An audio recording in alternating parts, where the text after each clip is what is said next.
देखो, मुकदमा दर्ज हुआ है। मैं आज अखबार में सुबह एक हेडलाइन पढ़ी, सोशल मीडिया पे भी मैंने वो देखी। हेडलाइन थी कि किसान नेता ठाकुर पूरन सिंह पर लटकी गिरफ्तारी की तलवार, बेटा और भाई हुए गिरफ्तार। देखो, ये झगड़ा है गांव में, परिवार का झगड़ा है। जिसके साथ झगड़ा हुआ वो भी हमारा परिवार है। झगड़ा हुआ, झगड़ा होने के बाद उसके चोट लगी और चोट की डॉक्टरी हुई, लेकिन बिना किसी तफ्तीश के, बिना किसी एविडेंस के, बिना किसी व्यवस्था के शासन प्रशासन ने जिस तरीके से आवाज दबाने के लिए, अपमान करने के लिए मुकदमे 307 में दायर करके और ये दबाव बनाया कि भाई पहले आपकी गिरफ्तारी होगी, तफ्तीश जब होगी होती रहेगी। हमने 50 से ज्यादा लोगों की वीडियो उन्हें दी, 50 से ज्यादा लोगों की वीडियो, कि ये लोग हमारे घर पे चढ़ का है, आप भी आत्मरक्षा में इनकाउंटर तलक करते हो आप। हमने तो आत्मरक्षा में सिर्फ उन लोगों को यहां से भेजने का काम करा, धक्का मुक्की में वो गिर गया। आप अंदाजा लगाओ कि हम लोग बचाने में, और वो लड़का सुबह से 3 बार हम लोगों को अपमान कर चुका था। वो शराबी है, उसके परिवार के लोग, घर के लोग जानते हैं। उनके परिवार के झगड़ों को मैं जाने कितनी बार मैंने निपटाया, लेकिन जिस प्रकार से शासन प्रशासन ने इसे एक तरफा कार्रवाई में लेके हम लोगों को अपमान करने का काम करा, आवाज को दबाने का काम करा, ये पूर्ण रूप से षड्यंत्र है। इस षड्यंत्र के खिलाफ मैं ये नहीं कह रहा कि हमारी गिरफ्तारी नहीं होगी या हमारे बच्चे जो जेल गए उनकी गिरफ्तारी नहीं हुई। हम गिरफ्तारी देने के लिए तैयार हैं, जेल में जाने के लिए तैयार हैं, लेकिन कम से कम इतना तो करो यार कि तफ्तीश तो करो।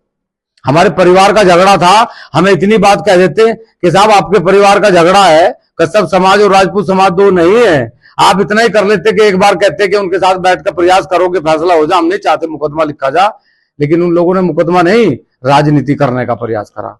आज उन लोगों का 151 में चालान क्यों करा भाई? चालान किसने कहा आपको चालान करने के लिए? आप 5 आदमियों का 151 में चालान क्यों करना चाहते हैं? इसका मतलब उन्होंने शांति भंग करी। जब उन्होंने शांति भंग करी तो इसका मतलब वो दोषी है। अगर वो दोषी है तो फिर 307 का मुकदमा हमारे ऊपर क्यों है? हमारा भी 151 में चालान होता। लेकिन उन्होंने जो 307 और उन्होंने बहुत सारी धाराएं लगा के अपमान करने का काम करा, आवाज को दबाने का काम करा, ये बहुत गलत है। ऐसा शासन प्रशासन को नहीं करना चाहिए। नहीं, उन्होंने तहरीर दी, उनकी डॉक्टरी हुई। मैं ये कह रहा, उन्होंने तहरीर दी, उनकी डॉक्टरी हुई। शासन प्रशासन को उसकी तफ्तीश करनी चाहिए, इन्वेस्टिगेशन करनी चाहिए, और उसके बाद वो जैसे भी चाहें, हम ये नहीं कह रहे, लेकिन 1 घंटे के अंदर 9:30 बजे, 7:30 बजे, 8:30 बजे झगड़ा, और झगड़े के तुरंत बाद 307 एक्स्ट्रा अभी तक आया नहीं, तो 307 और 307 के बाद फिर गिरफ्तारी। आगे की रणनीति क्या है? 14 मार्च को आवाज दबाने का जो प्रयास करा गया, इसी आवाज को बुलंद करने के लिए, इसी आवाज को फिर शासन प्रशासन को बताने के लिए 14 मार्च को यही पंचायत का आयोजन करा गया। पूरे प्रदेश से लोग आवेंगे और अपनी बात शासन प्रशासन पहुंचावेंगे और गिरफ्तारी देंगे। चाहे अब गिरफ्तार कर ले सरकार, तब कोई दिक्कत नहीं है, और जब उनका मन करे हमें सूचना दें, हम आके गिरफ्तारी देने के लिए तैयार हैं।